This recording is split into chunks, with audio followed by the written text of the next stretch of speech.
Good morning बच्चों। JCRT के अंतर्गत आज हम लोग कक्षा 8 से गणित की प्रश्नावली 4.1 को शुरू करेंगे। पिछले क्लासेस में हम लोगों ने नियम को जाना था घातांक तथा घात के। आज घातांक तथा घात का जो प्रश्नावली है इसको हम लोग शुरुआत करेंगे।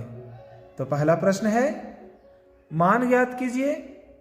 ठीक है, 5 का घात 3, दूसरा -7 का घात 3 और तीसरा 1/3 का घात -4। हम लोग को मान ज्ञात करना है। चलिए फिर बनाते हैं हम लोग। ठीक है, 5 का घात 3 इसका अर्थ क्या होता है, जैसा कि हम लोग जानते हैं, पिछली कक्षा में भी पढ़े हैं। 5 का घात 3 का अर्थ है कि 5 स्वयं से 3 बार गुणा होगा। जैसे 5 का घात 3 बराबर 5 गुने 5 गुने 5। इसको हम लोग जब गुना करते हैं, मल्टीपल करते हैं, तो क्या आएगा ना 125। यह जो मान आया 125, यही इसका आंसर होगा। ठीक है, दूसरा प्रश्न है -7 का घात 3 यानी कि -7 गुने -7 गुने -7। इन तीनों को गुना करेंगे और गुना करने पर हमें प्राप्त होगा, जब हम 7 को गुना करते हैं स्वयं से 3 बार -7 को, तो हमें 343 प्राप्त होता है। लेकिन सबसे पहली बात कि आप लोगों ने यहाँ पर गौर किया होगा कि सिर्फ 7 गुना नहीं हो रहा है स्वयं से, माइनस गुने माइनस गुने माइनस है। आपको पता है कि माइनस यानी कि ऋणात्मक चिन्ह जब 3 बार यानी कि विषम बार जब गुना होगा तो यह माइनस ही यानी कि ऋणात्मक ही रहेगा। जैसे माइनस माइनस प्लस, और फिर प्लस को माइनस से गुना करेंगे तो क्या आएगा माइनस। इसका मतलब है यहाँ पर क्या होगा न, चिन्ह जो है वो माइनस होगा। ये हो रहा हमारा आंसर। ठीक है, अगले प्रश्न पर हम लोग ध्यान देते हैं।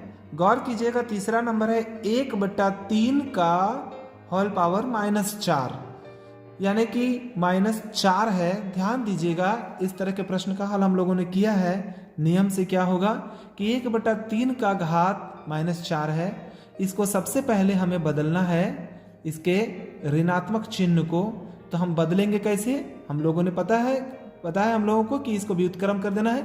यानी कि 3/1 अगर लिखेंगे तो यह स्वतः ऋणात्मक चिन्ह जो है वो क्या हो जाएगा, धनात्मक में परिवर्तित हो जाएगा।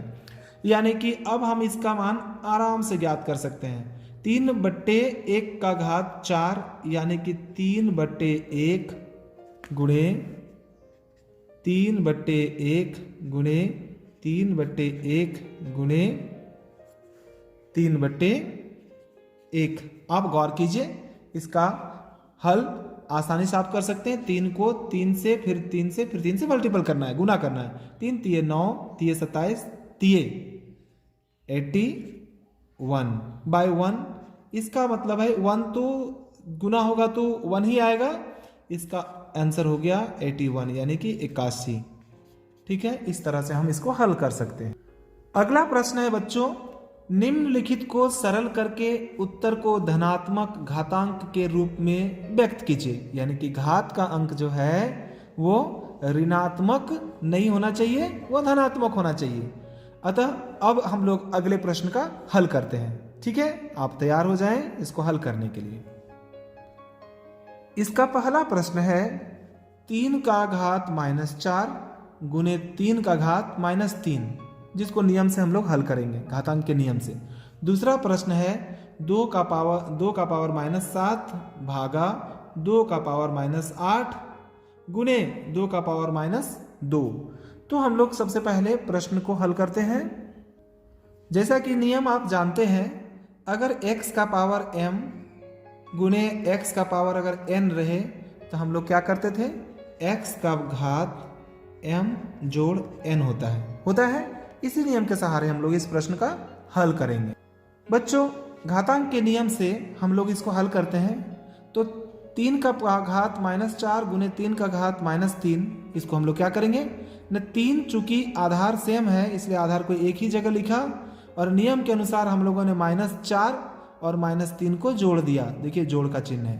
लेकिन हम जानते हैं कि प्लस माइनस माइनस होता है, अतः 3 का घात -4 -3, आपको पता है माइनस माइनस प्लस होगा, चिन्ह वही रहेगा, हो जाएगा 3 का घात -7। अब बताइए, चूंकि हमको घात के अंक को प्लस करना है, यानी कि धनात्मक घातांक के रूप में लिखना है। अब इसका आसान सा तरीका है कि हम लोग जानते हैं 3 के नीचे कुछ नहीं थे 1 है, यह एक इस तरह से भिन्न के रूप में है, तो हम लोग इसको जैसे ही उल्टा व्युत्क्रम करेंगे ये स्वतः धनात्मक हो जाएगा, यानी कि 1/3 अगर हम लिखते हैं तो यह घात का जो अंक है ये -7 की जगह सिर्फ 7 हो जाएगा। बच्चों, प्रश्न का आंसर तो 1/3 का पावर 7 आया, लेकिन हम इसे लिखेंगे क्या, 1 को 7 बार गुना करेंगे स्वयं तो 1 ही आएगा, इसलिए इसे आंसर के रूप में हम लोग इस तरह से लिखेंगे। अगला प्रश्न जो बनेगा बच्चों वो इस नियम से बनेगा। नियम है x का घात अगर m भागा x का घात अगर n है तो हम लोग क्या करते हैं, न x का घात m माइनस n, यानी कि अब जो घात है वो क्या हो जाएंगे, न घट जाएंगे, यहाँ पर घटाव का चिन्ह होगा। इस नियम से हम लोग इस प्रश्न का हल करेंगे। दूसरा प्रश्न है 2 का घात -7 भागा 2 का घात -8 गुने 2 का घात -2। तो चूंकि यहाँ आधार समान है और यहाँ भाग है, अतः हम लोग अब क्या करेंगे, 2 का घात क्या हो जाएगा, नियम के अनुसार, घातांक के नियम के अनुसार ये घट जाएंगे घात के अंक, -7 माइनस -8, चूंकि माइनस माइनस क्या होता है, प्लस होता है, -7 जोड़ 8 हो जाएगा, -7 प्लस 8। अब हम लोग जानते हैं कि इस तरह की स्थिति में ये दोनों माइनस प्लस है तो घट जाएगा, 8 में 7 गया, कितना बचा, यहाँ पर बच गया 2 का घात 1, चूंकि ऋणात्मक चिन्ह नहीं होगा, बड़े संख्या का पहले प्लस है। उसके बाद हम लोग यहाँ पर फिर देखेंगे, ये चूंकि लिखते जा रहे हैं हम लोग साथ साथ, देखिए यहाँ पर फिर से आधार बराबर है और घात के अंक जो है भिन्न भिन्न है और यहाँ गुणा है, तो इस स्थिति में हम लोग घातांक के पहले नियम के अनुसार बनाएंगे कि 2 का घात जो है ये दोनों घात के अंक जुड़ जाएंगे, 1 प्लस -2, 1 प्लस -2। अब इसे आसानी से हल किया जा सकता है, 2 का घात 1 प्लस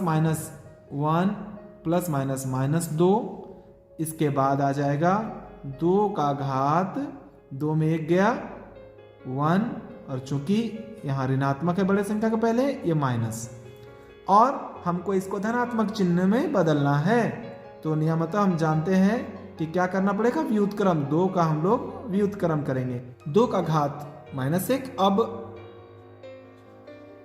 इसका व्युत्क्रम करेंगे तो हो जाएगा 1/2 का घात 1 अर्थात 1/2, ये हमारा आंसर हुआ।